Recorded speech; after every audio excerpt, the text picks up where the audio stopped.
here and gardener Mirela. Today I'm here with Vivi. We're stuck at home and we're doing what? Gardening. Okay, so I'm gonna give you guys a quick tour of the garden. The best thing you can do when you're stuck at home and worried is go out there and garden. So I'm gonna give you a quick tour of everything I put last few years. I would like to make this an edible forest. See if that works. So this is from last year's. There is a medicine peach. It's doing great. Look, it's just getting ready to bloom. It's beautiful. And down here around we planted daisies and tulips. Like this, I have so many trees. This is another peach variety, is Alberta peach. Here there is an apricot or nectarine. Okay, and here, Vivi, do you want to give us a tour of your little garden? Yesterday, 2 days ago, we decided to make another bed for blueberries. We have one over there, but this is under this part here, under this big pine. The soil is very acidic, and it's not very good for a lot of things, but it's great for blueberries and raspberries. So we decided to plant some. So what did you plant, Vivi? We planted like golden raspberries. Golden raspberries, my favorite. Normal raspberries. Normal raspberries. And 2 blueberries. And 2 blueberries. Are we gonna put something in the middle? I don't know. Maybe. No, those are okay. Okay, here is our older little orchard. So this is an apple, a cherry, a pear, and another cherry.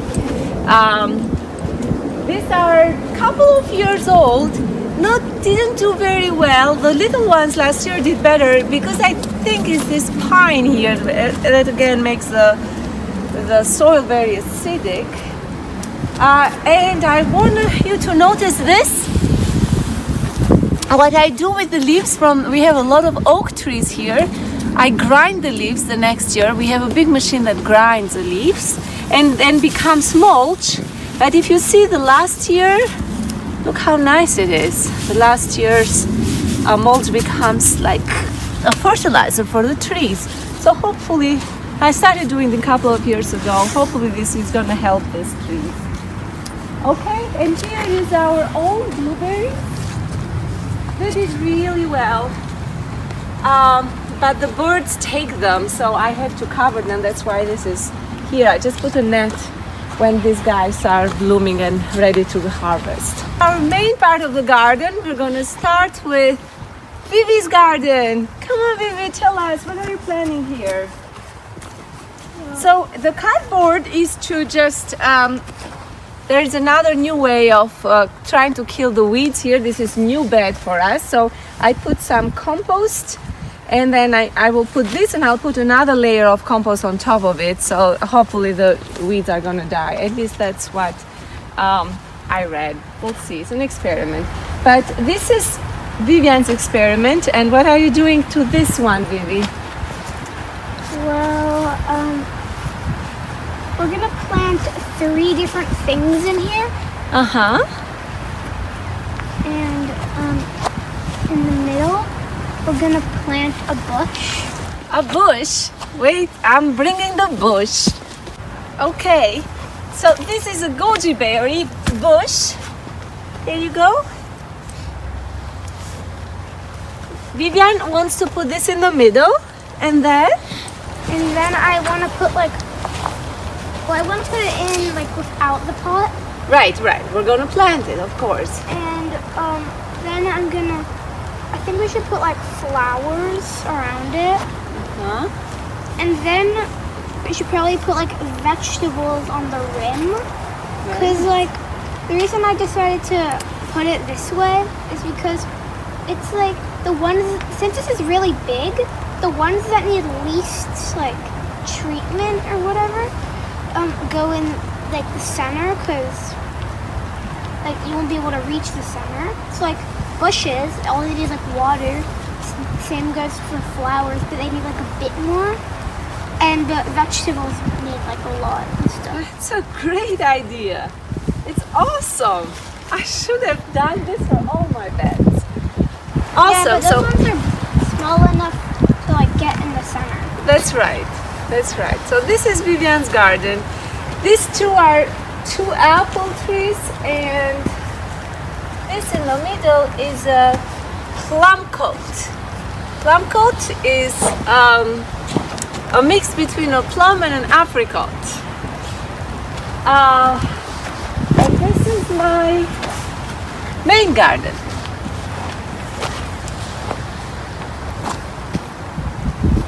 So I already started seeding some of these, like this is the herb garden. These are all perennials.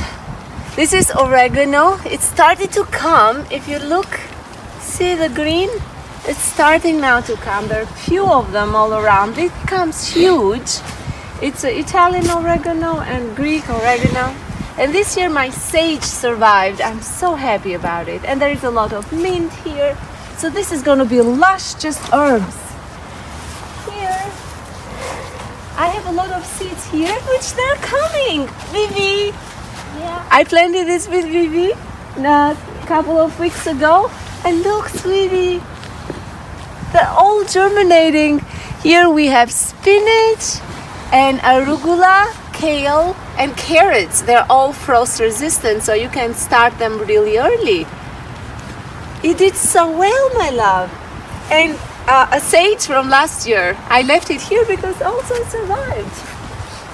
Oh, they're all coming, sweetie. Look at this. Oh, I'm so happy. It's a lot of onions here and garlic. I planted those late last winter. They're coming up. Here there's just a mix of stuff. I'm just leaving this. We'll see what happens. A lot of strawberries. You can see the strawberries are coming up. And this, I don't remember the name, but it's edible and has some beautiful flowers. So I let it spread. It's probably gonna take over, but why not? More seeds in here. This should go there. More seeds in here. Planted some early crops. Here's tomatillos. Tomatillos. Something like that. They're perennials. They're coming up every year. Here usually I put tomatoes. I put tomatoes in both of this.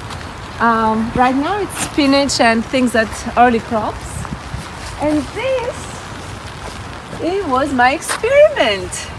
Another one. So this was just a mixed salad, arugula and mustards, and then they keep reseeding. And right now you can see they're all coming up. It's going to be gorgeous. Here we're going to put pumpkins and corns and beans. Okay, this is our herb garden. This is very close to the house because usually I come from the kitchen to collect them. But before I go there, so this is hazelnut tree or bush, or we'll see what it does. I have 2 of them, one here, and somewhere here, here. Guess what? This is a walnut. So when my grandkids are probably my age, they're gonna enjoy it. But for now, I planted it. It's a wall. We have 2 walnuts, one here, one in the front. This is the herb garden. Look at the spinach is coming from last year. Here's onions and chives, and that is thyme. There's a lot of herbs here. That is oregano is gonna come. I can see it coming here. More thyme and sage. Over there is garlic. Planted those last winter. And more herbs here. I usually reserve this right now. There some spinach here, but usually I reserve this for basil, all sorts of basil. And let me show you my coolest experiment of the year. Ta-da! So I started this during the winter and it was freezing and cold. So here's what you do. You take a container, clear container, put it upside down, and you just get a compost bag, just open here the front, spread the seeds, here is kale, and then cover it If it's sunny, just let it few hours in the sun. If it's not, just cover it. It's just their little micro environment over there, and it's growing so good. And I have 2 of them. I never thought, because we had some really cold winter days. Same here, kale and salad. We'll see. I will keep them as microgreens, or maybe I will transport them or transplant them to the garden. We'll see. That's it for now. We'll see you in the kitchen.